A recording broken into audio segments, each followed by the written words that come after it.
स्वभावचिन्मयानन्दं कृपापूर्णं जगत्पतिं हरिषड्वर्गजेतारं नित्यानन्दगुरुं भजे स्वभावचिन्मयानन्द.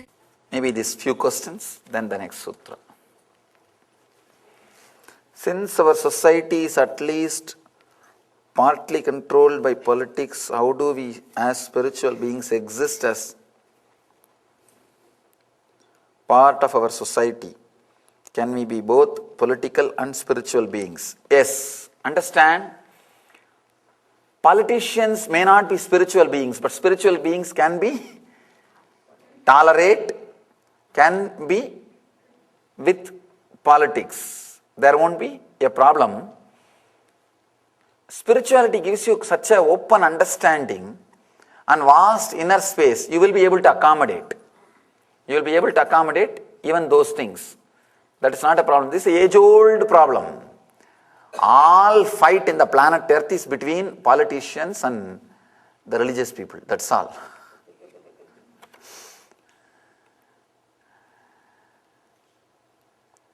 When you become spiritual, neither politician nor religious person fights. There were few spiritual kings, never fought, like Akbar. And so many, during the Akbar's time, never Hindus felt threatened. That was one great, beautiful thing, Akbar's contribution. Same way, the religious side also, there were some people who were supposed to become politicians, became religious people.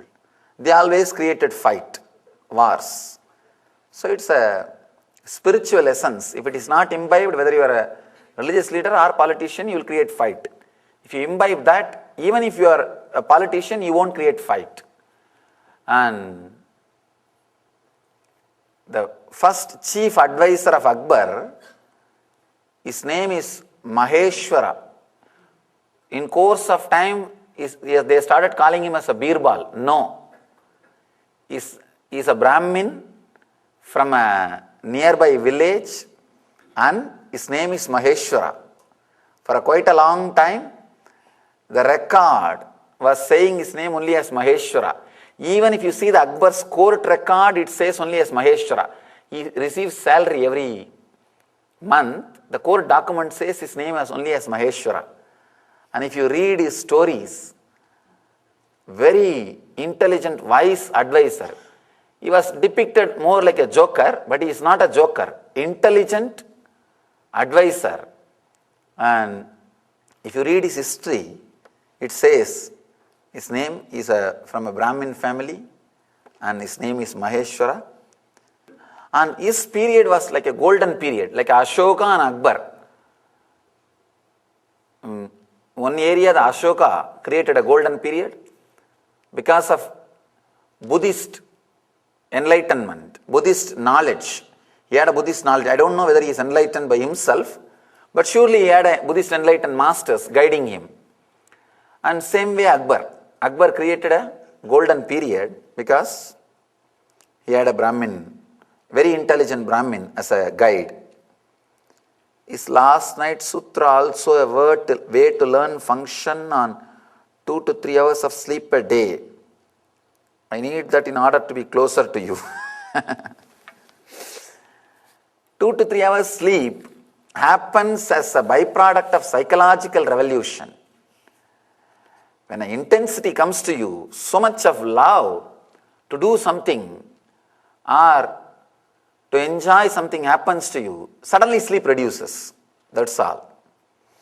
If you have something which is more interesting than sleep, naturally sleep will reduce.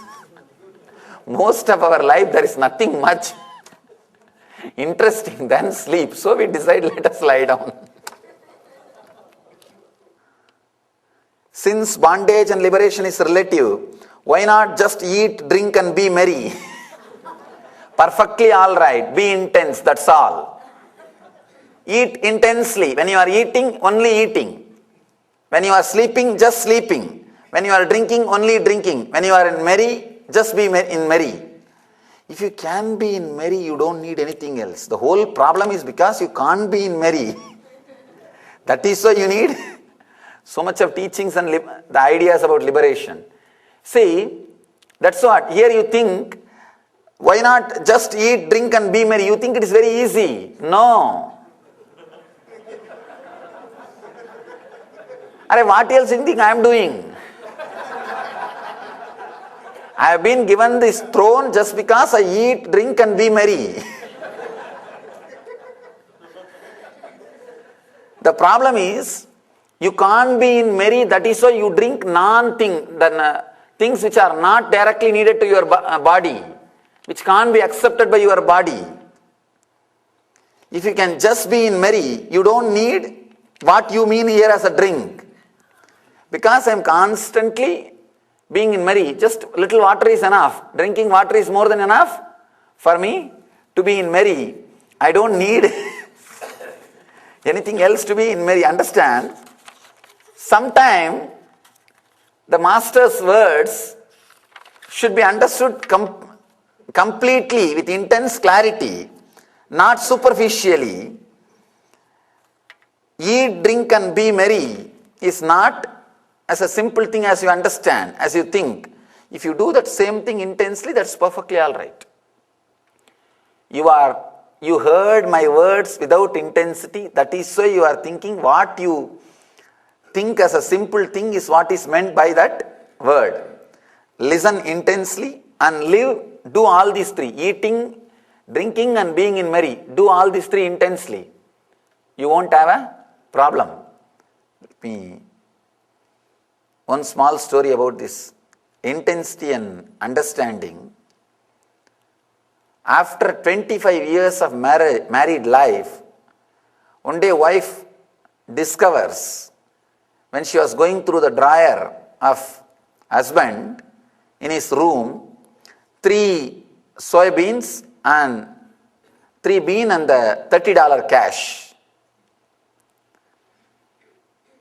She goes to him and asks with a lot of curiosity, what is this? Why 3 soybean and $30 cash? Why? How it came?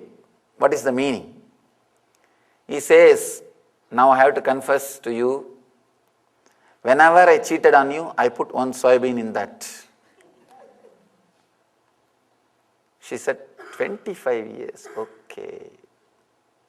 Then what about $30 cash? No, whenever soybean was $10 per kg, I sold it.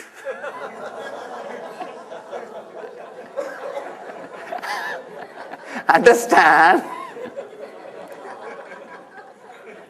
Understand with intensity. If you understand only about 3 soybean, it is okay. But you have to understand about $30 also. So, eat, drink and be merry. This 3 word, if you understand it just like 3 soybean, you will not be able to understand the truth. You have to see the $30 behind it. Only then you will understand the truth. You will understand what is liberation.